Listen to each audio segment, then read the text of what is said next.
Bueno, nosotros somos Colectiva Brava. Empezamos acompañando a personas gestantes con capacidad de abortar en sus embarazos no deseados en el año 2014 dentro de la Red Nacional Socorristas en Red, de la cual nos desvinculamos en marzo del 2018.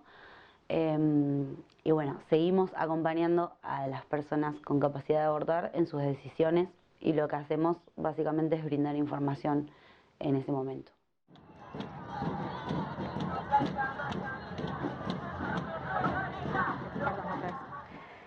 Socorristas es una agrupación política que está constituida por 50 grupas, las cuales estamos distribuidas en lo que es el territorio argentino de manera federal, y también somos parte de una red de acompañantes de aborto de Latinoamérica, y lo que hacemos es acompañar a las personas con capacidad de gestar y de abortar en sus abortos. Creo que ser acompañante en situación de aborto tiene que ver con poder correrse uno de ese lugar protagónico, brindar información, que eso es lo que genera en ese momento de miedo. La información genera seguridad de alguna u otra forma, infunde seguridad y bueno, hace que la persona pueda pensar con más claridad y decidir con más claridad qué desea hacer en esa situación puntual. Nosotras en Mar del Plata no tenemos una línea pública propia, sino que articulamos con la ciudad de Necochea, con la colectiva de Socorristas en Red de Necochea. Hay una telefonista que pone una escucha atenta y desprejuiciada, que de ahí de alguna manera recolecta datos y genera seguridades. Después de que nosotras nos contactamos con la persona que llamó a la línea pública como primer paso, organizamos un taller. En ese taller uno de los pasos a seguir sería llenamos una protocola, que es una especie de planilla donde recopilamos datos de esa persona para saber su edad, su situación socioeconómica sobre todo. Es una planilla que tiene 3 partes. La primera parte se completa el día que les damos ese taller, en donde están todos esos datos que son anónimos en realidad. La segunda parte se completa el día que concretan el aborto y la tercera parte es cuando se cierra esa protocola, digamos, que es cuando se hace el control post-aborto y nos volvemos a comunicar para saber que está todo bien y que ha salido todo bien. Cuando llega un llamado, lo primero que hacemos es preguntarle a la persona cómo está, si está acompañada por alguien, si puedo hablarlo con alguien, cómo confirmó este embarazo, qué edad tiene, por qué barrio vive. Intentamos entablar una conversación para tener un poco de idea de con quién estamos hablando. Luego intentábamos hacer encuentros presenciales en espacios públicos donde lo que hacemos es socializar información, que es información que nosotras no inventamos, es información que existe, es información que brinda la Organización Mundial de la Salud, es de uso público, es un manual que está en internet, que se puede descargar, y lo que hacemos es socializarlo, intentar pasarle toda la información que tengamos a las personas que están atravesando esta situación y que van a atravesar el proceso, y que en ese momento del encuentro se saquen todas las dudas que tengan y puedan preguntarnos cualquier cosa que se les ocurre que venga a la cabeza, que si sabemos responderla la vamos a responder en ese momento, si no, podemos siempre chequear con algún profesional la información o la duda puntual de la persona. Con toda la información que tienen ya es distinto saber que vas a sangrar, saber que vas a ver coágulos, saber que te va a doler, saber que estamos del otro lado también es tranquilizador para ellas. Y también se los contamos para que también, si ellas van a pasar esa información, que también sepan acompañar y ayudar a las personas que se les presenten a no tener miedo o tanto miedo, porque puede ser que dé un poco de miedo, pero esto de saber que estamos ahí cerquita en un grupo de WhatsApp con otras socorristas, con otras chicas que están pasando la misma situación es diferente. Entonces el taller es eso. En este momento quien está acompañando la gran mayoría de los abortos de la ciudad es la red de profesionales por el derecho a decidir. Son médicos y médicas profesionales que encontramos en un montón de centros de centros de salud de la ciudad en este momento, y son quienes están brindando información y son quienes hacen las recetas y también acompañan estas decisiones. Esos centros de salud son centros de salud que están publicados en internet, que es de la red de médicos por el derecho a decidir. Por ejemplo, ahí se puede encontrar los centros de salud de Mar del Plata, en donde pueden encontrar médicos que las van a tratar bien, que las van a entender y no van a omitir juicio alguno respecto a su situación y las van a ayudar. Que es una red que a nivel nacional existe desde el 2015. Formamos parte alrededor de 1.500 profesionales de la salud que hay a nivel nacional, ¿no? Estoy hablando, que hay profesionales de todo tipo, hay enfermeras y enfermeros, hay psicólogos, trabajadores sociales, médicos, un poco de todo, el profesional que se quiera sumar. Una de los aspectos más importantes que se trabaja en la red es la coordinación entre las distintas instituciones para garantizar la accesibilidad al aborto legal, seguro y gratuito a toda la población de Mar del Plata. Es por eso que, bueno, no solo nos reunimos periódicamente, sino también que tenemos grupos de WhatsApp para facilitar la comunicación entre los distintos profesionales y lograr que realmente cuando hay algún obstáculo en alguna zona o en alguna institución para que una persona acceda a la atención, se pueda garantizar desde alguna otra institución, pero que siempre sea accesible.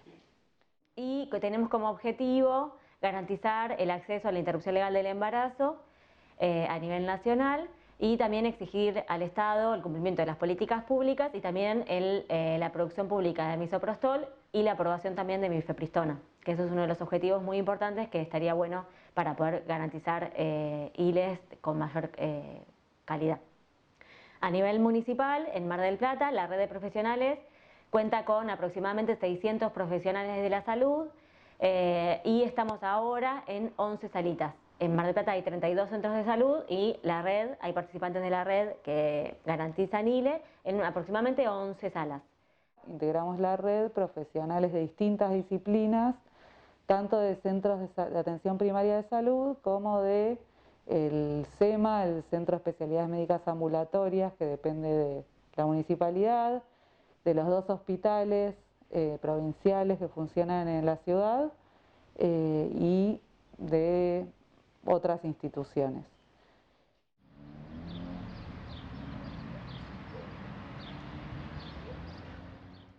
nosotras nos unimos a la red de profesionales de la salud por el derecho a decidir y así se fueron sumando diferentes profesionales y organizamos una red en Mar del Plata para garantizar las interrupciones que hoy en día hemos logrado que el 100% de las mujeres que se acercan a las instituciones de salud puedan interrumpir su embarazo si es su deseo.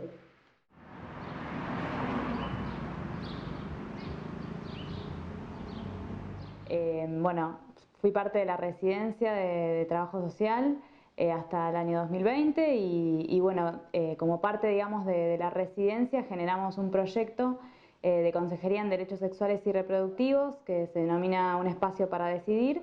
Y bueno, desde ese espacio, junto con mis compañeras, también residentes de trabajo social, hemos generado este proyecto a fin de poder brindar una atención, digamos, integral a las mujeres en relación a todo lo que tenga que ver con sus derechos sexuales y reproductivos, entre ellos la interrupción legal del embarazo.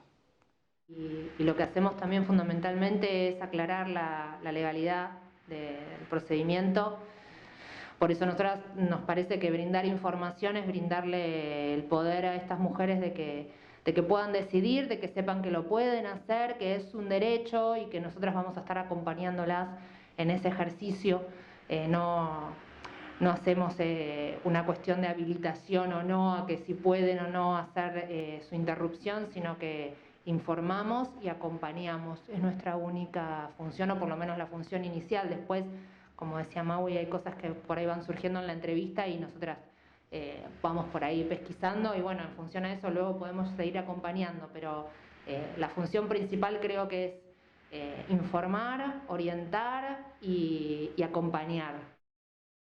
Como romper un poco con ese esquema de las instituciones de salud, en donde, bien vinculado al modelo médico hegemónico, donde por ahí va la persona y bueno, se le hace una receta, se le dice cuál es su problema, se le hace una receta y se va. Romper con esa lógica y por ahí tomar, digamos, el relato de la mujer como protagonista, ¿no? Como que ella pueda expresarse, pueda decir lo que le pasa y en ese sentido, cuando ella lo pueda expresar, sentirse contenida, ¿no? Así que de eso se caracterizan las consejerías, de ser principalmente un espacio de escucha y respetuoso hacia la decisión de la mujer.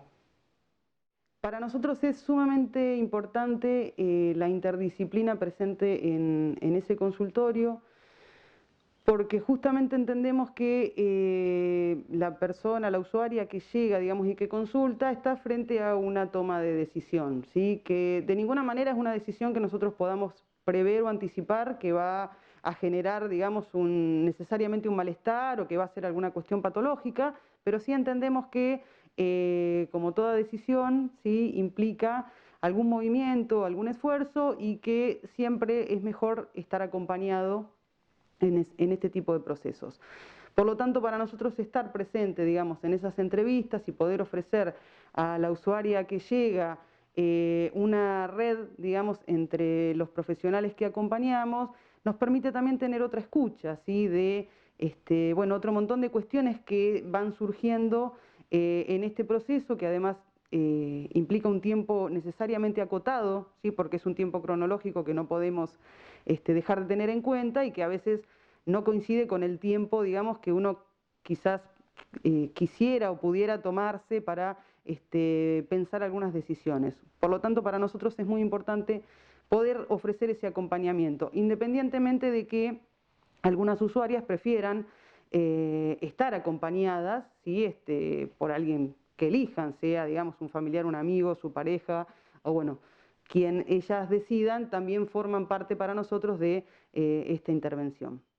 Si bien a partir de 1921 tenemos el derecho de abortar en estas circunstancias, bajo estas causales, que son, bueno, en caso de violación o que afecte la salud o la vida de la mujer, bueno, un poco lo que hizo el protocolo en 2015 fue como echar luz, digamos, a esto que de alguna manera generaba confusión o estaba medio en un gris, ¿no? Que tenía que ver con la afectación a la salud.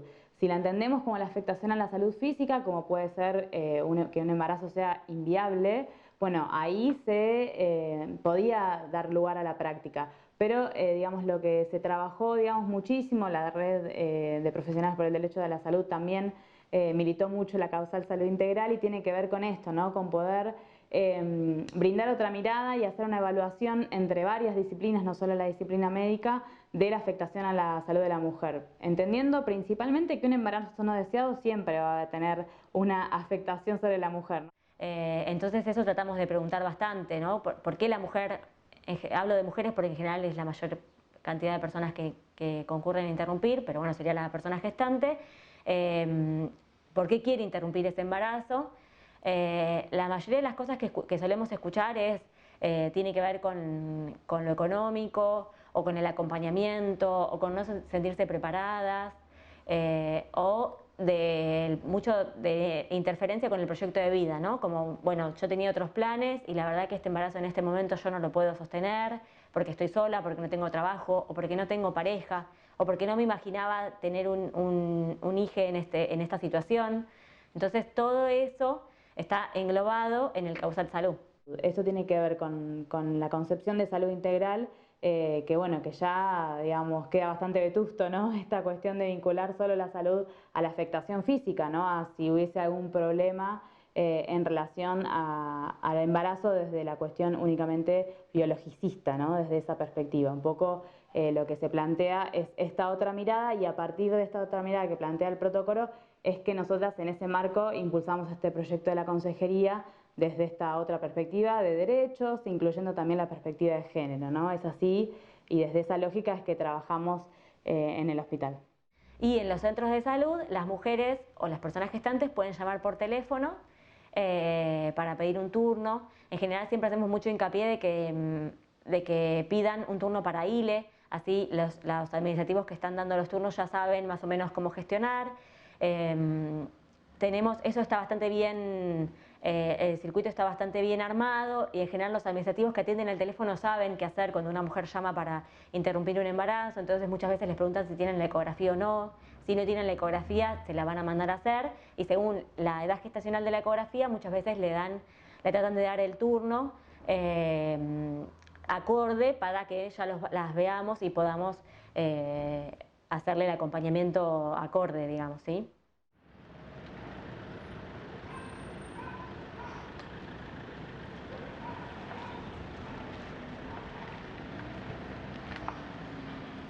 Mi nombre es Karina Riesgo, soy médica radióloga, trabajo en la municipalidad desde 2003 y a partir de 2018 fui convocada por la red de profesionales por el derecho a decidir para participar haciendo ecografías en pacientes con deseo de interrupción del embarazo o embarazo no deseado.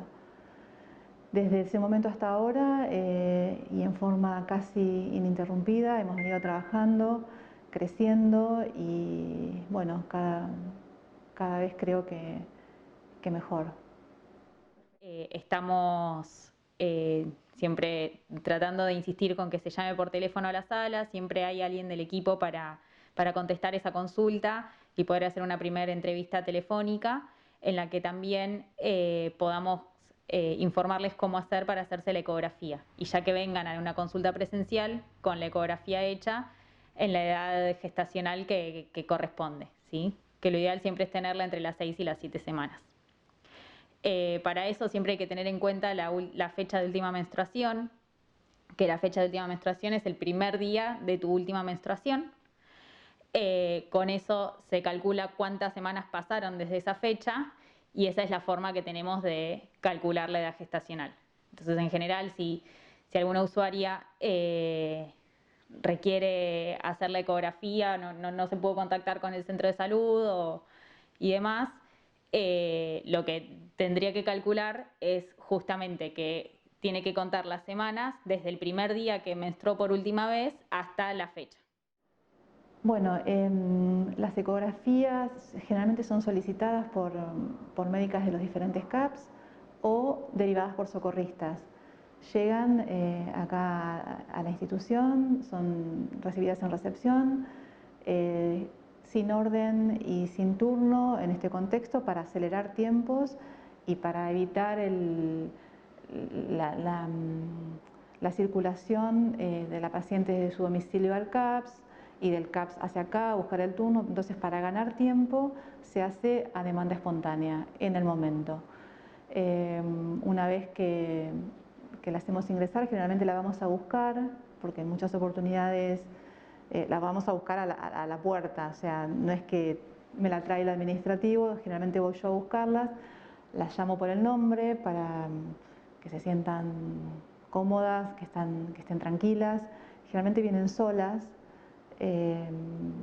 a veces con susto, con desconfianza, entonces tratar que se sientan contenidas y que van a estar bien. Generalmente cuando ingresan, muchas, no todas, me dicen que no quieren ver, que no quieren escuchar. Les digo que la ecografía la vamos a hacer como ellas quieran, así que es su derecho lo que quieran hacer. También es importante no indagar, ni interrogar, ni hacer comentarios que puedan afectar, ¿sí?, de opiniones personales. Siempre hay que constatar, por eso es importante la ecografía, que el embarazo sea intrauterino y a partir de ahí sí poder realizar el procedimiento. Una cosa importante es que el momento en que se hace la ecografía, o sea, yo con el ecógrafo tengo la posibilidad de detectarlo por vía transvaginal a partir de la semana 5 para que yo tenga imagen y pueda ver que el embarazo es intrauterino. Por vía transabdominal a partir de la 6ª semana. Ha pasado muchas veces que vienen pacientes con menor edad gestacional y hay que volver a recitarlas para constatar realmente la edad gestacional, y entonces ahí perdemos tiempo, ocupamos el lugar que por ahí podía tener otra paciente, ocupando turnos me refiero, si bien es demanda espontánea, pero o sea, aumentamos la circulación de gente. Por eso es importante respetar eso, 5 semanas o 6 semanas. Y en cuanto al estudio, es un estudio rápido que dura menos de 1 minuto porque es constatar la edad gestacional y no se entregan fotos de la ecografía en sí, sino un reporte, que son números y datos, para el médico que lo solicitó o socorristas si son derivados por socorristas. Generalmente se le dice que si es una ecografía pre-ILE, van a tener una post-ILE de control, así que generalmente vienen de la misma manera, pero ya más tranquilas. Y bueno, un poco el circuito es ese. Si no les atiende un ecografista de la red de profesionales por el derecho a decidir, que son ecografistas amigables, si van al sistema privado pueden elegir no escuchar y no ver al momento de hacerse esa ecografía, pueden solicitar ese derecho, muchas veces se vulnera y tampoco sabemos que eso es violencia obstétrica también, que te obliguen a escuchar o a ver una ecografía que no querés ver o que no querés escuchar. Y de que no las traten como futuras madres, simplemente que aclaren que quieren saber la edad gestacional y no escuchar ningún latido. Eso sabemos que muchas veces a los profesionales los impacta, pero tenemos que saber que es un derecho que tenemos, que el médico o médica tiene que preguntarnos si queremos escuchar los latidos y que en el caso de que nos obliguen a escuchar latidos o que nos digan cosas que no queremos escuchar, como que nos traten de mami o que nos digan acá está tu hijito, mirá, escuchalo, mirá cómo se mueve, eso es violencia. Porque si una pide no escuchar los latidos, tenemos derecho a no escucharlos. Y en Mar del Plata, Batán, somos 4. O sea, estoy yo, que por ahí me identifican a mí, las chicas, por una cuestión de antigüedad, si querés, pero de a poquito se fueron incorporando 3 compañeras más, que ayudan en resolver toda la demanda diferida en realidad que pueda llegar a haber. Una vez que la mujer entra a la consulta, para nosotros en realidad es una consulta más, digamos. Nosotros tratamos como de sacarle un poco el peso que tiene o el tabú de que se está consultando para interrumpir un embarazo, sino que en general es como una consulta más y tratamos de naturalizarlo lo más que podamos. Les preguntamos por qué vienen, Esto en general cuesta un poco a veces, como que la mujer hace así como que no sabe por dónde empezar, y ahí como bueno, tratamos de ayudar un poco para que pueda contar la situación. Vemos si tiene ecografía, si tiene la confirmación del embarazo, de cuántas semanas está, cuál fue la situación, cómo quedó embarazada, si está en pareja, si está sola, con quién vive, como todas esas situaciones tratamos de evaluarlas para ver cómo la persona va a vivir también el proceso en su casa, digamos, porque las interrupciones menores a 12 semanas son de forma ambulatoria, entonces la persona tiene que tener una situación en que pueda hacerse el procedimiento en su casa, digamos, tiene que tener un baño, tiene que poder estar acompañada si quiere, digamos, pero es lo más recomendable, tiene que tener por ahí crédito en el teléfono, no sé, son un montón de situaciones y de pequeños detalles, digamos, que hacen que la persona lo pueda pasar lo mejor posible. Se puede realizar dentro del hospital interzonal antes de la semana 12, en los casos en los que hayan fallado los tratamientos ambulatorios o, como decía recién, que alguna situación o condición ambiental o emocional no sea favorable, y eso se puede realizar sin ninguna dificultad dentro del hospital con el acompañamiento médico y nuestro que sea requerido. De todas maneras, obviamente con la pandemia y las restricciones, es importante aclarar que se sigue realizando todo de la misma manera y se puede acceder al mismo derecho sin cambios significativos. Los únicos cambios por ahí que se pueden evidenciar es que si después de la interrupción se esperaba 24 horas, por ahí las altas se están dando cuanto antes para que no haya circulación de gente dentro del hospital, pero el acceso al derecho de interrupción sigue sin modificaciones. Bueno, en este momento en Argentina, para poder realizar las interrupciones de forma ambulatoria y farmacológica, contamos con el misoprostol, que es un medicamento que actúa en el útero generando contracciones, y eso no lo logra antes de la semana 7 porque no tiene dónde funcionar. Estas contracciones son las que permiten que se termine expulsando el saco gestacional. El misoprostol que llega a los centros de salud viene directamente desde provincia, que es desde región sanitaria, o sea, del Programa Provincial de Salud Sexual y Procreación Responsable. El municipio hasta hace muy poco no había comprado nunca misoprostol. Hace poco hizo una compra, pero bueno, es algo que no sabemos si es que va a seguir, va a ser sostenido o fue algo muy de una única compra. Pero bueno, hasta este momento todo el misoprostol que tenemos en las salitas viene del programa de provincia. El programa de provincia empezó a hacer compras grandes hasta hace poco, cuando la provincia adhiere al protocolo nacional, porque hasta el año pasado la provincia no había adherido al protocolo de ILE, entonces hacía pequeñas compras de misoprostol que distribuía medio esporádicamente. Entonces el año pasado tuvimos muy pocos tratamientos que venían desde el Estado. Este año hubo mayores compras, entonces pudimos acceder a mayor cantidad de misoprostol, pero en promedio, digamos, en el primer semestre del 2020, la red acompañó 380 aproximadamente ILES, de las cuales solo 140 tuvieron el misoprostol dado por los efectores. El resto de las personas tuvo que comprarle el misoprostol, que a veces, digamos, si justo en ese momento no tenemos el insumo y la mujer vemos que no lo puede comprar bajo ningún punto de vista, tratamos también de pedir a veces al hospital, que tienen compras internas, que compran por caja chica, y ahí el hospital, sobre todo el hospital regional, nos termina dando misoprostol para esas situaciones muy especiales.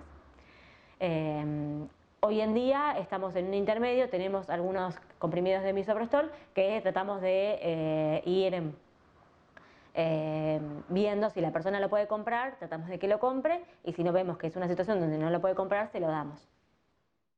Bueno, con el misoprostol lo que vamos a lograr es esto que contábamos antes, de que se generen contracciones, y esas contracciones van a ir generando distintos síntomas que son similares, más fuertes, pero similares a lo que ocurre en menstruaciones abundantes. Esas contracciones van a ir generando cólicos, pueden generar náuseas, diarrea. Algunas veces durante el procedimiento puede haber algo de temperatura, de fiebre, ¿sí? Y dolores de tipo menstrual más abundantes.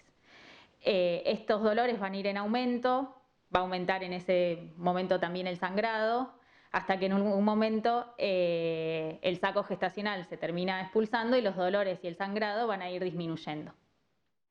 Digamos, el misoprostol se puede tomar de forma sublingual o intravaginal. La elección de la vía lo hace la persona según la comodidad que le genere el método. Hay muchas mujeres que por ahí tienen muchas náuseas o están en estados muy nauseosos, entonces la vía sublingual no estaría tan recomendada. Y también hay otras mujeres que no tienen mucho conocimiento de su cuerpo o que muchas veces no se autodescubrieron aún, o por ahí son más tímidas, o pasa en algunas mujeres que por ahí nunca se pusieron ni un óvulo, ni nunca se vieron la vagina, entonces es difícil que por primera vez usen el misoprostol vía vaginal, entonces por ahí a veces recomendamos la vía sublingual. Y se explica que la desventaja de la vía vaginal está relacionada más con que puede que empeces con sangrado antes de terminar el procedimiento y que igual hay que colocarse las pastillas. La realidad es que lo dejamos a criterio de el usuario, qué es lo que prefiere hacer y cómo lo deciden. Si intentamos, y hay situaciones en las cuales hay que repetir el procedimiento, que si hay que repetirlo, lo repitan por la vía que no lo realizaron la primera vez. En sí la eficacia es igual de las dos formas y la eficacia del misoprostol es entre un 93, 94, 95% aproximadamente, o sea que la gran mayoría de las personas interrumpen con misoprostol, a veces no en la primera vez, sino a veces podemos repetir una segunda vez con otras vez 12 pastillas. Y se usan 4 pastillas cada 3 horas en general. El rango es entre 3 y 12 horas, el protocolo de nación sugiere cada 3 horas, pero eso también lo damos muchas veces a elegir según la forma en que la persona lo va a usar. Hay posologías que no necesariamente tienen que ser cada 3 horas y esa flexibilidad es responsabilidad nuestra que les pibis sepan que eso puede ser flexible también y va a funcionar de igual manera. Lo recomendable es que no se combinen las vías. Ahora, en cuanto al rango horario, entre colocación y colocación, siempre intentamos buscarle la vuelta con la persona que va a atravesar ese proceso según las necesidades que tenga esa persona, ¿viste? De forma oral son 4 pastillas debajo de la lengua y se dejan por media hora. En esa media hora, que tiene que ser con un cronómetro, quizá la persona tenga deseo de vomitar o de escupir, entonces puede dejar las pastillas en un platito, parar el cronómetro, escupir y si tiene que vomitar lo puede hacer, y volver a poner el cronómetro cuando ya se sienta bien, no habiendo pasado mucho tiempo, ¿no? Hay que tratar de recuperarse, pero por lo general no sucede, lo más normal es que no suceda, que sientan vómitos. Entonces, después de esa media hora las pueden tragar con un vaso de agua y es posible que en la primera toma ya sientan algunas contracciones y empiece a haber un sangrado leve. Incluso pueden tener náuseas, pueden tener vómitos, puede tener diarrea y temperatura corporal de 38 grados y medio. Estos son síntomas normales y no quiere decir que todas las personas que lo hacen lo sientan. 3 horas después vuelven a introducir debajo de la lengua de la misma forma que la primera vez las 4 pastillas de misoprostol, van a sentir los mismos síntomas y 3 horas después las últimas 4 pastillas de misoprostol. Estamos hablando de un embarazo de 7 semanas, entre 7 y 12 semanas. La vía vaginal se usan 4 comprimidos por vez, 3 veces. Nosotros en el centro de salud lo hacemos cada 6 horas. ¿Sí? Es importante respetar la franja horaria entre cada aplicación porque es una de las constantes que tenemos que tener durante el procedimiento. Lo mismo que la vía. Si elegimos la vía vaginal, todo el procedimiento se tiene que hacer por vía vaginal. Y una cosa importante es que se usen todos los comprimidos que se tienen disponibles. Se colocan 4 comprimidos vía vaginal, como si fuesen óvulos vaginales, tampón, bien al fondo del saco de la vagina. Se espera entre 1 hora, 2 horas acostada, ¿sí? Como para evitar que los comprimidos se caigan. Y después se puede retomar la actividad habitual. Eso es lo que se realiza cada vez que se repite el procedimiento. Con esto es con lo que se va a generar el sangrado. Sí es importante que durante el procedimiento traten de tratar de que sea un día que estén acompañadas, que haya cuestiones organizativas familiares y demás que hayan podido resolver. Por ejemplo, si hay hijes, que haya alguien que pueda ayudar con el cuidado. También es importante que sea un día que coman liviano, que se hidrate mucho, ¿sí? Aquellas personas que estén amamantando, sí es importante saber que hay que suspender la lactancia, ¿sí? Desde que inician el procedimiento hasta 24 horas después de que lo terminan. Yo sugiero en lo personal también que lo traten de hacer de día, porque está bueno que tengan un poco de movilidad, como también para activar un poco el cuerpo y poder generar un poco como de... me da como la sensación, o por lo menos lo que me dice la experiencia, de que cuando están un poco más activas y pueden caminar y deambular, la pasan un poco mejor y el dolor también puede ser un poco, calmar un poco.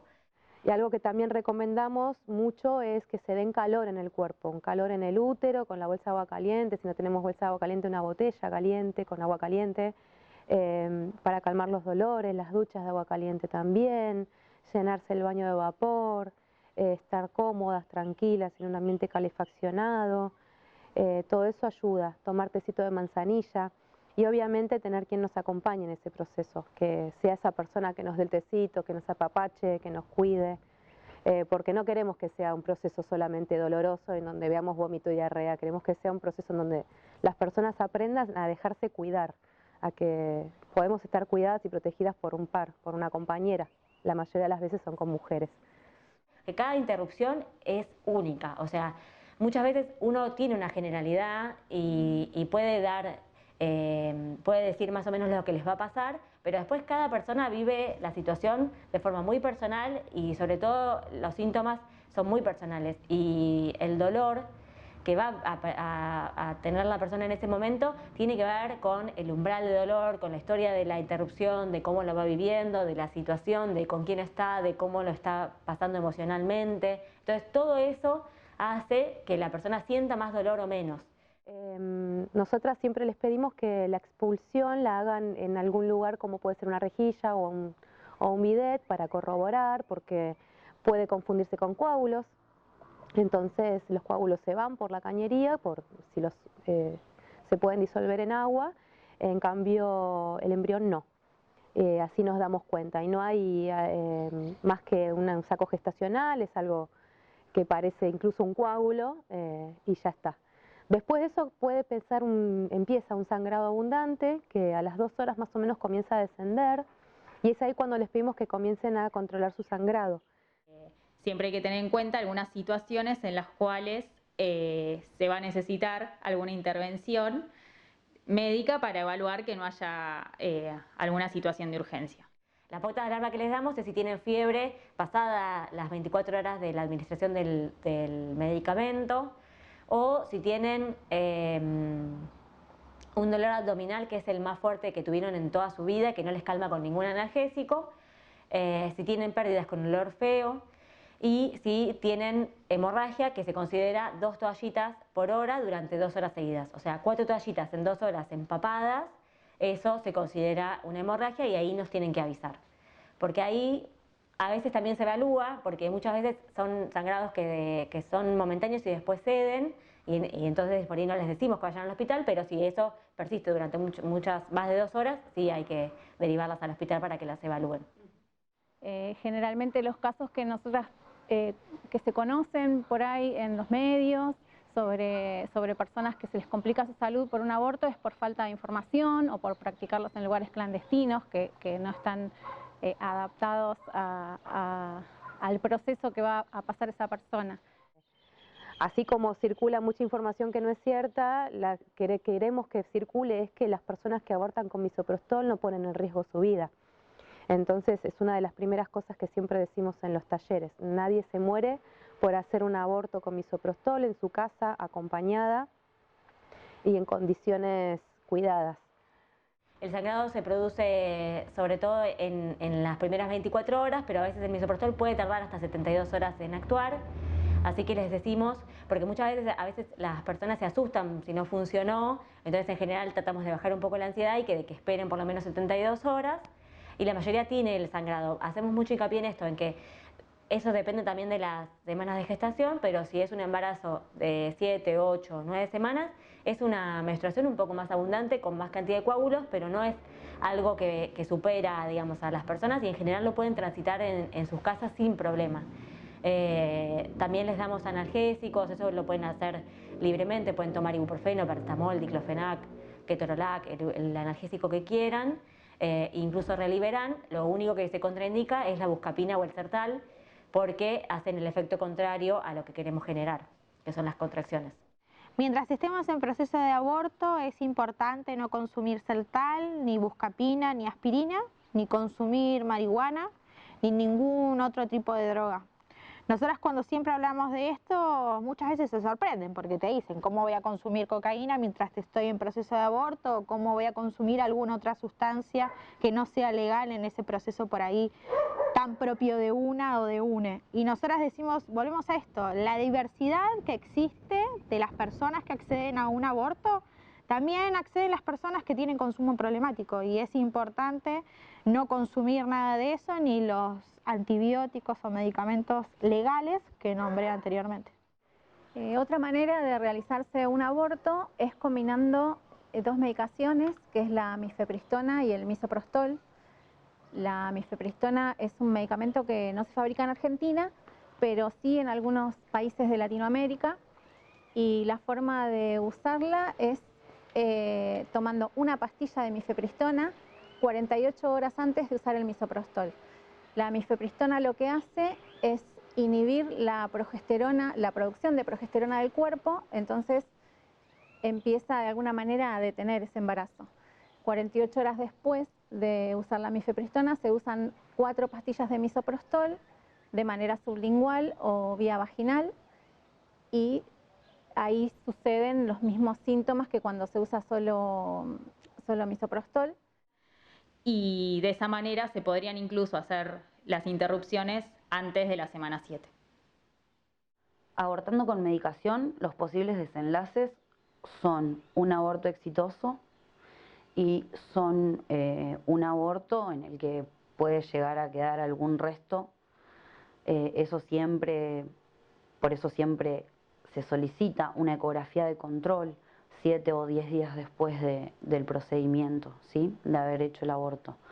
Así como decimos que la eco pre-ILE, lo ideal es hacerlo en la semana 5 o 6, el post-ILE, más o menos en el día 10 post-ILE sería lo adecuado, porque si vienen 3 días después, lo más importante es que yo todavía vea coágulos y mucha sangre y tengo que hacer otra para quedarme tranquila que ese endometrio esté bien. Entonces por ahí está bueno esperar. A veces la ansiedad de la paciente hace que quiera venir rapidito a ver si se expulsó, pero bueno, lo ideal es esperar un poco para que tener un resultado que sea más fehaciente, digamos, más confiable de que está todo bien. Igual el índice de complicaciones es, pero ínfimo. Nosotros hacemos más o menos 1.500 ecografías por año, ¿sí? Y el año pasado tuvimos una complicación que fue una infección, pero que se la derivó al IGA y se resolvió favorablemente. Pero no hay complicaciones, o sea, el aborto con medicamentoso es realmente un aborto seguro. Hay un pequeño porcentaje de mujeres que usando misoprostol tienen algunas complicaciones, que son muy pocas, pero que pueden a veces suceder. La complicación más frecuente es que no funciona el misoprostol y tengan que volver a repetir el procedimiento, que muchas veces lo que hacemos es esperar unos días para darle como un changüí a la medicación a ver si funciona.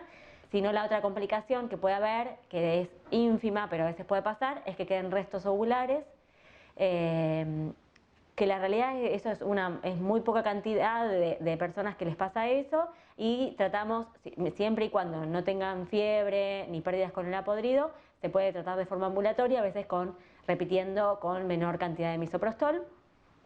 Y después algunas mujeres tienen abortos infectados, que en general son abortos infectados simples, o sea que por ahí tienen un poco de fiebre o pérdidas con olor a podrido, que en ese caso también vemos si la mujer está bien y digamos vemos que no es urgente, la citamos a la brevedad obviamente, le damos tratamiento antibiótico y vamos viendo, digamos. El manejo en eso en general es bastante artesanal.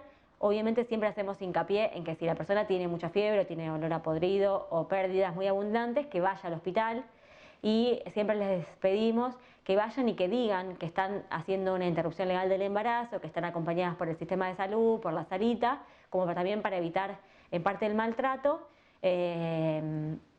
y para que el hospital sepa, digamos, que hay un profesional que la está guiando y que la está acompañando, y en lo posible, que muchas veces no se logra, pero lo ideal sería que haya una contrarreferencia, o sea, que del hospital nos avisen que una de nuestras pacientes fue por alguna complicación, si es que la mujer ya no nos comunicó eso.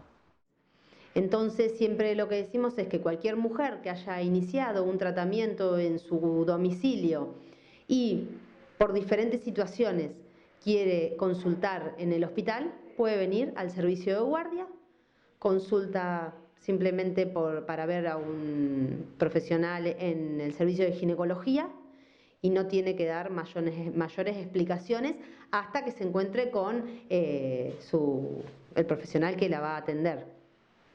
Tiene que estar tranquila, que solamente lo que tiene que decir es que está en proceso de ILE, que lo inició en su domicilio y, por ejemplo, no sé, sintió algún dolor, que la asustó.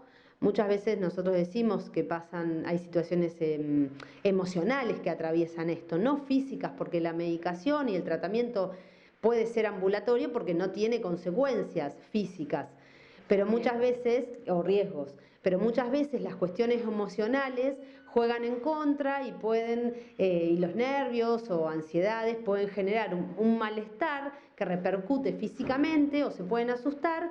Entonces es importante que en eso se sientan tranquilas, que pueden venir al servicio de guardia del hospital en cualquier momento. De guardia decimos si es a la tarde o a la noche, y si no, consultar en el servicio de ginecología, que van a ser atendidas. Ya está articulado, solamente con decir esto, que están en proceso de ILE, se le va a preguntar en qué CAPS fueron atendidas y demás, pero para conocer cómo vienen realizando el procedimiento. Una vez que una persona consulta por guardia, nadie se puede negar a realizar la resolución del caso o la indicación de algún antibiótico en el caso de que tuviera fiebre o cualquier otro tipo de cuestiones que por supuesto no me voy a involucrar porque no soy profesional médica, pero claramente me parece que es importante destacarlo porque a veces quizás se demora el acceso al hospital cuando hay alguna situación, sobre todo con fiebre o dolores muy agudos, se demora por temor o por la creencia de que no la van a atender o que va a ser expulsivo, y la realidad es que eso ya está articulado de manera tal que no suceda, precisamente porque estamos todos trabajando diariamente y en conjunto con los profesionales del servicio de ginecología para que las mujeres tengan su derecho garantizado. Los centros de salud acompañan las interrupciones de embarazo de hasta 6 semanas de gestación, que sería el primer trimestre. Si la persona viene con un embarazo de más de 12 semanas de gestación, ahí articulamos con el hospital, con el materno infantil, para que la persona lo haga de forma internada, ¿sí? Porque en ese caso, cuando las gestaciones son mayores a 13 semanas, aumenta un poco el riesgo, entonces no se sugiere el acompañamiento ambulatorio, sino que se sugiere una internación. Y en ese sentido, lo que hacemos es, en general, articulamos a través del WhatsApp con alguna de las chicas de trabajo social para que puedan tener un turno en el hospital, y ahí ya le hacen la evaluación y y la interna. En el IEMI intervenimos en lo que es el segundo trimestre de gestación. Siempre se recomienda hacerlo a partir de una internación, que la internación, para que tenga mayor seguimiento, digamos, sobre todo de los médicos y las médicas, para que sea totalmente seguro la práctica. Así que se realiza una ecografía para confirmar la edad gestacional. Bueno, se le hacen todos los estudios previos como cualquier otro tipo de intervención médica y posteriormente se interna. La internación en general suele durar 24 horas, o sea, no es una internación extensa, pero bueno, el tiempo, digamos, que pueda durar la internación va a depender, digamos, de cómo haga efecto la medicación.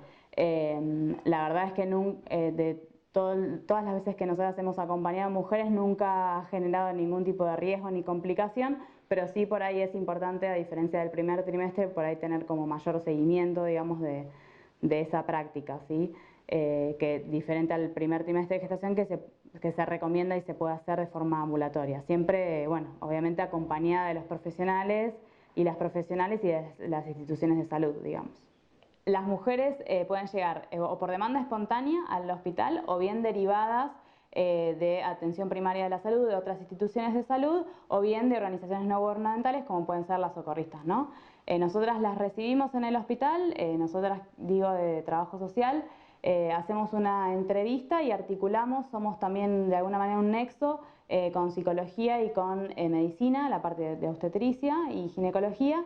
Hacemos la articulación para que la mujer, digamos, que está ya decidida a interrumpir su embarazo, bueno, pueda tener entrevistas con estas disciplinas que conformamos el equipo que trabajamos en ILE, en el hospital, y bueno, se le brinda toda la información y lo que se hace particularmente es la evaluación de causales, ¿no? En el marco legal y en el contexto en el cual hoy estamos en nuestro país, un poco también el rol que tenemos los profesionales y las profesionales que acompañamos tiene que ver también con la evaluación de causales para poder enmarcar y justificar, digamos, desde la legalidad esta práctica y brindar atención sanitaria en este marco, ¿no?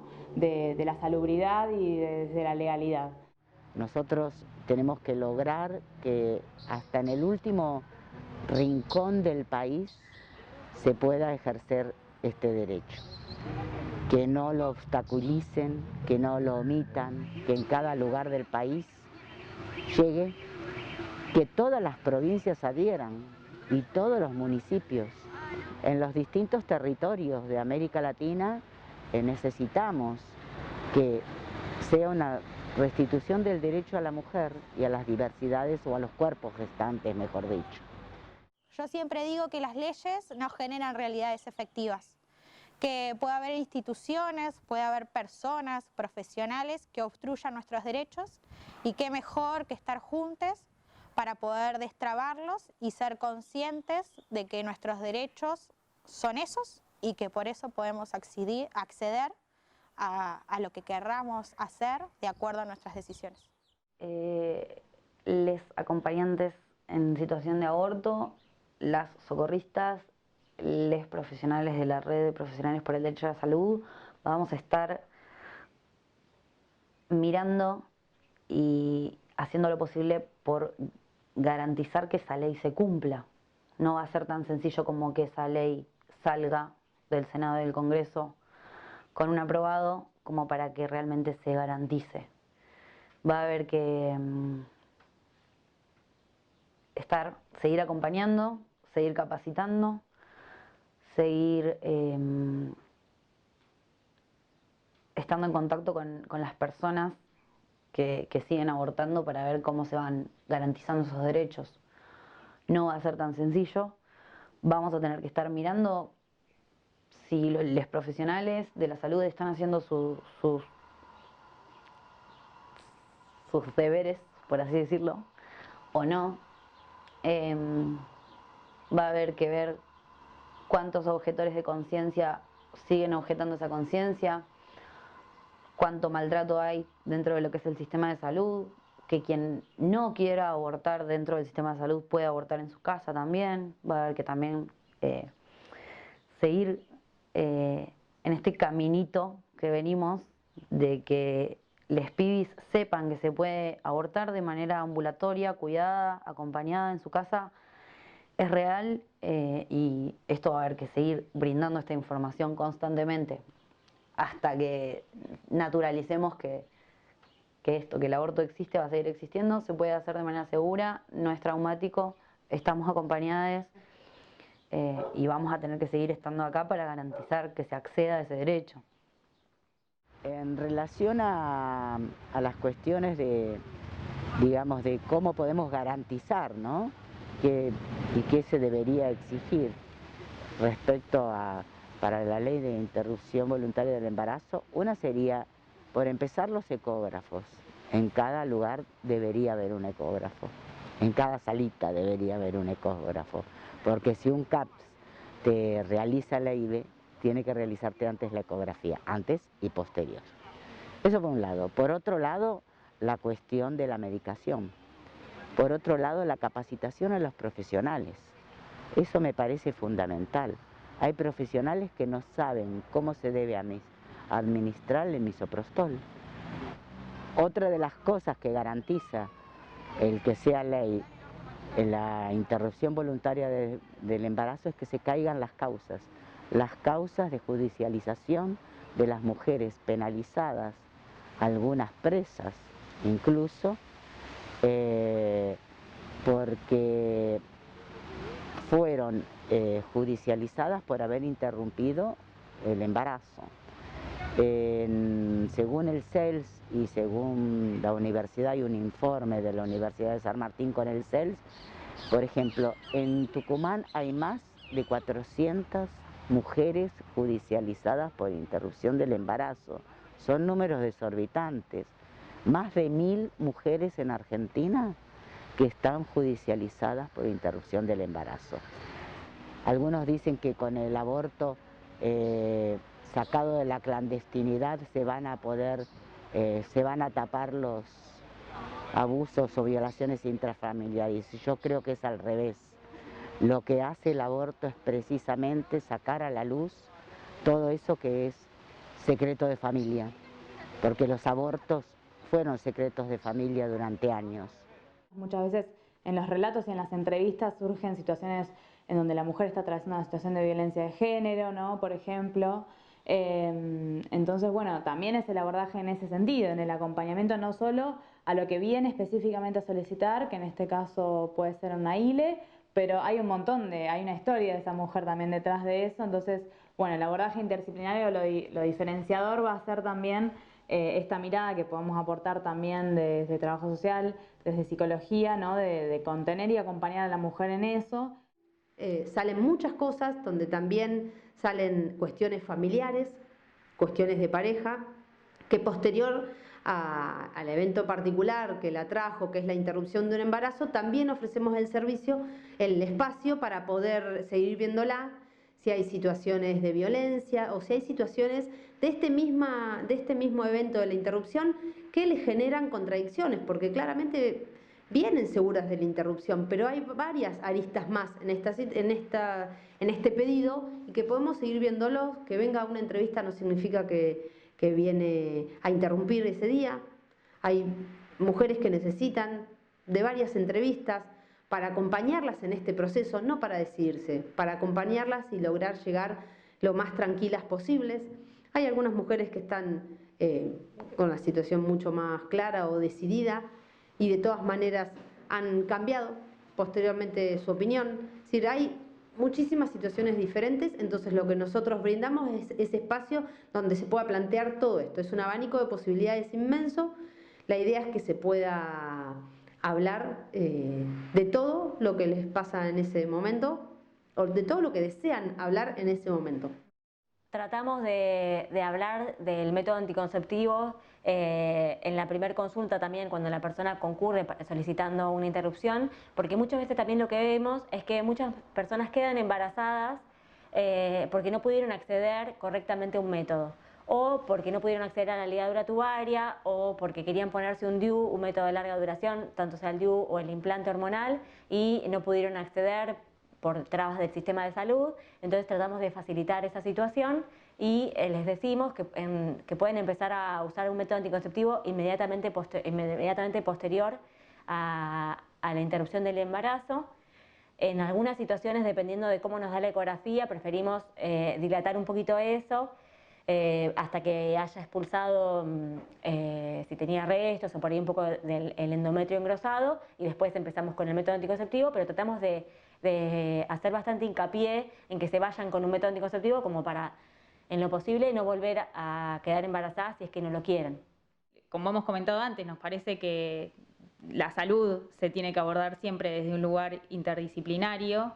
Siempre pensamos todas nuestras intervenciones, todas las que podamos hacer posibles en este contexto, y sumado a eso, en la Sala de Libertad funciona un programa de residencias multidisciplinar, en el que hay residencias de trabajo social, de psicología y medicina general, en el que también nos interesa que aquellos profesionales que se están formando para trabajar en atención primaria puedan ya desde su formación tener una mirada interdisciplinaria en relación a un montón de prácticas, incluida la ILE. Y lo que también pudimos observar es que quienes van egresando de las residencias a los lugares a donde van a trabajar replican esta modalidad de trabajo interdisciplinario.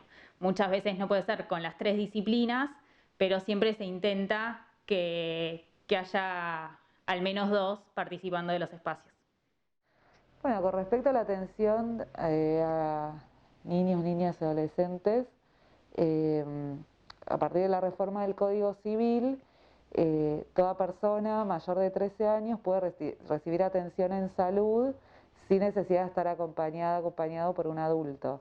Y a partir de esta reforma, todos los protocolos de atención en salud fueron modificados. Uno de ellos es el protocolo para la ILE, el Ministerio de Salud de la Nación, que aclara que toda persona mayor de 13 años puede recibir asesoramiento y acompañamiento para realizarse una ILE sin acompañamiento de un adulto.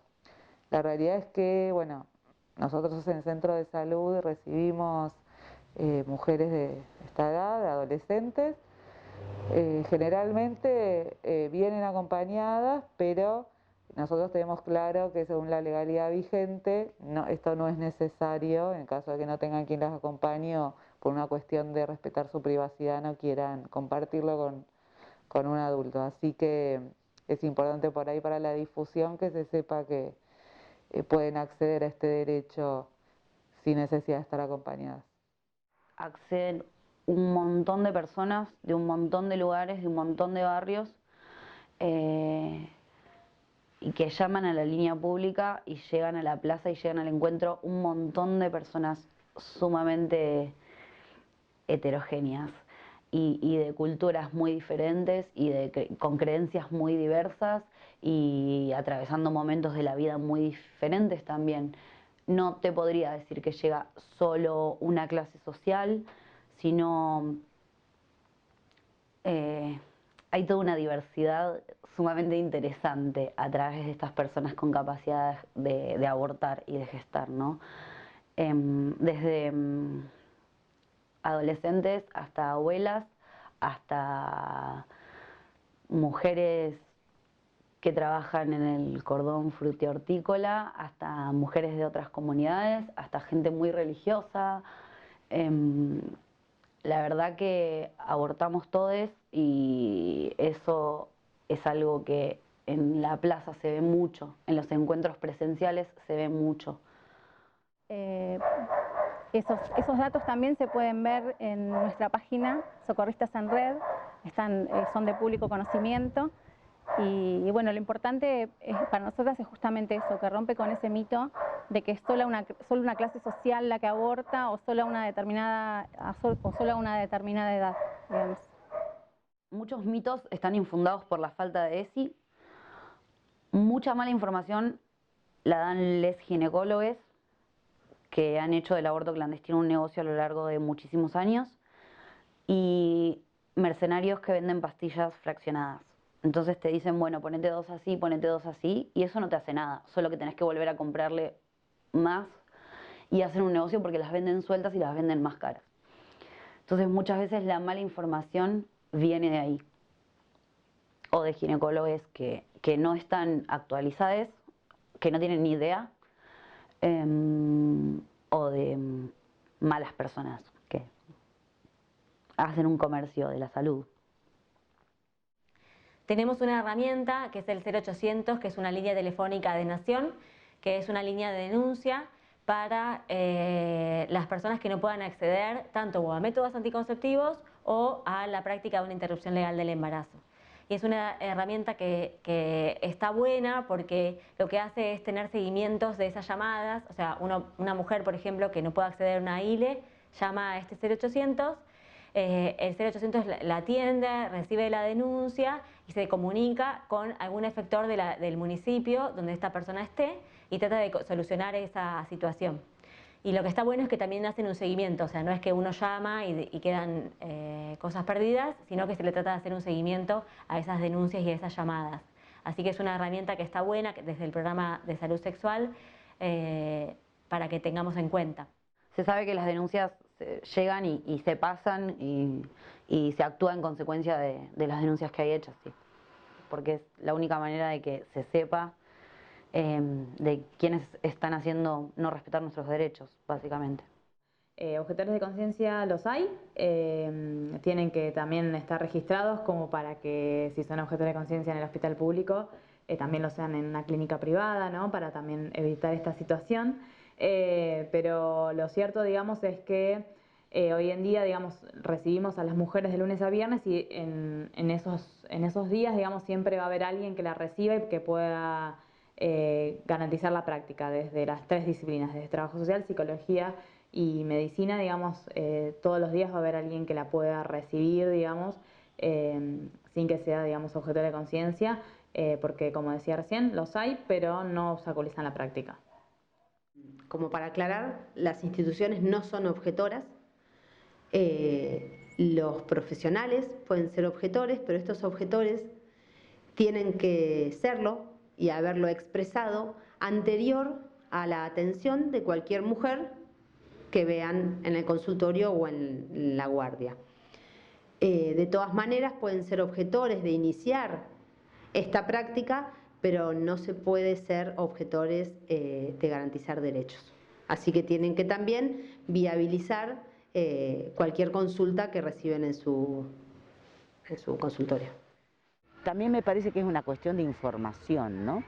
A esto me refiero, es decir, las mujeres tenemos que estar informadas de esto, tenemos que conocer nuestros derechos. Esto es fundamental, porque si no llegás y te dicen, ah, no hay médico, no, vos tenés que hacer valer tu derecho.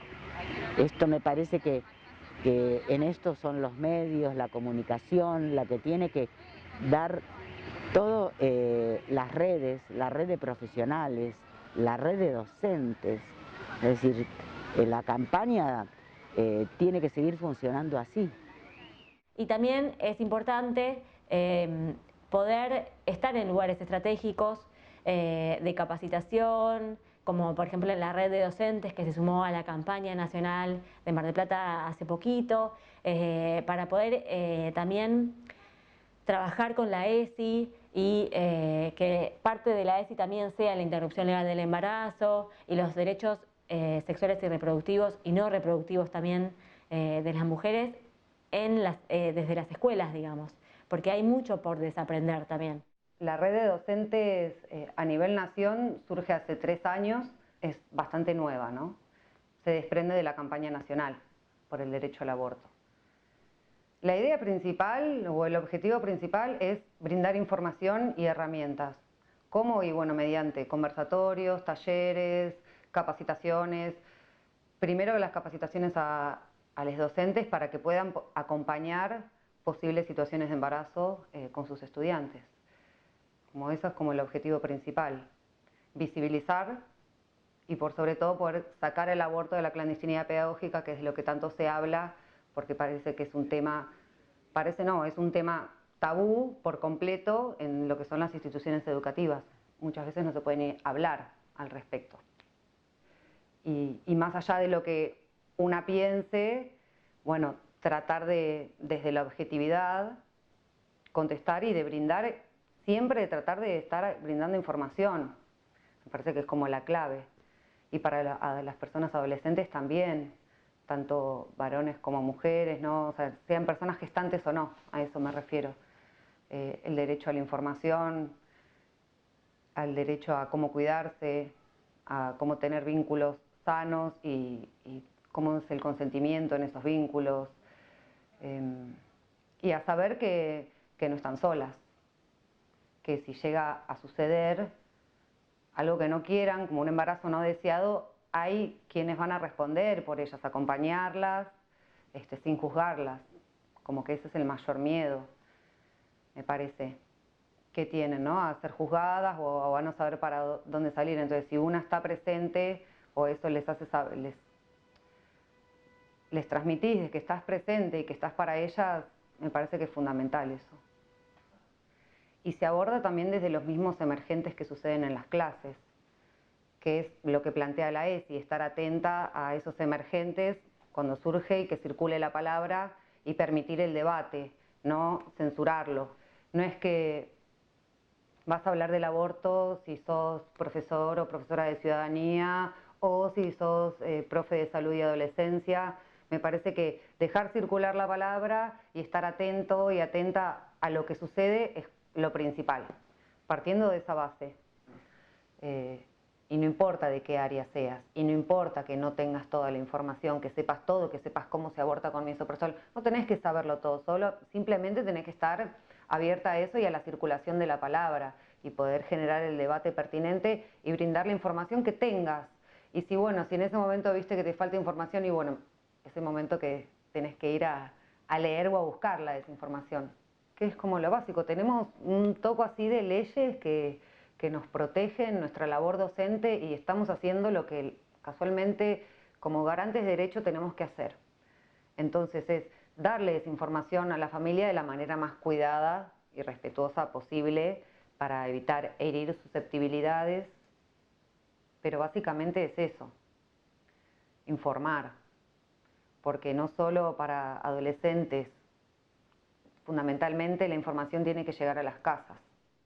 Hay un montón de gente que necesita acceder a esta información y tanta gente apoyando la ley nos da una seguridad o nos da un respaldo. Tener desde abuelas, madres y la revolución de las hijas puntualmente en las calles acompañando lo que uno hace le da un respaldo también personal, ¿no? Como una seguridad personal también al ser socorrista. Esta ley es una construcción colectiva, porque es una construcción en la que participó durante años la campaña. Fuimos pasando de andar con un pañuelo verde escondido adentro de la cartera, a andar con un pañuelo verde poniéndolos en los encuentros únicamente, a de golpe andar por la calle libremente a partir de la marea verde, en el cual todo el mundo salía con su pañuelo verde y nosotras nos sentíamos libres de poder usarlo. Esta construcción colectiva que es la campaña, que están las redes de profesionales, las redes de docentes, las que hacen cabildeo, nosotras las viejas políticas, está integrada y se fue integrando de a poco, porque no es que la campaña empezó de un día al otro, a que tuviera 700 organizaciones sindicales, políticas, sociales, no. Esto no fue así. Éramos unas pocas mujeres ahí que pensábamos y seguimos pensando que la interrupción voluntaria del embarazo era un derecho.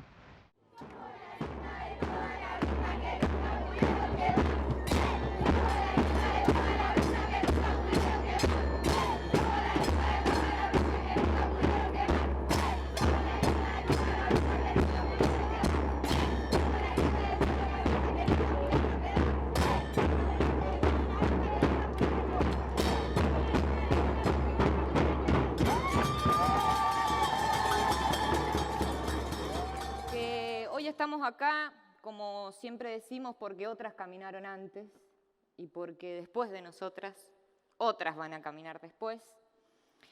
Que pienso sinceramente que no solamente es la revolución de las hijas, sino que también es la revolución de las madres, de las abuelas, de las hermanas, de las sobrinas, de todas. Benazai afirmativo, Berestini afirmativo, Zimmerman negativo. Bien.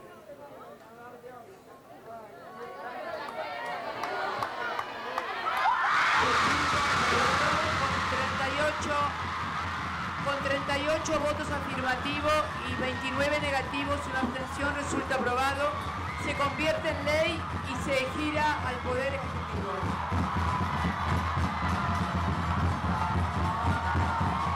Bien aprobado.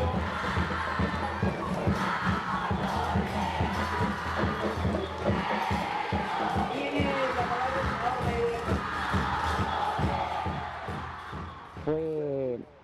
senador. Fue maravilloso, emoción profunda.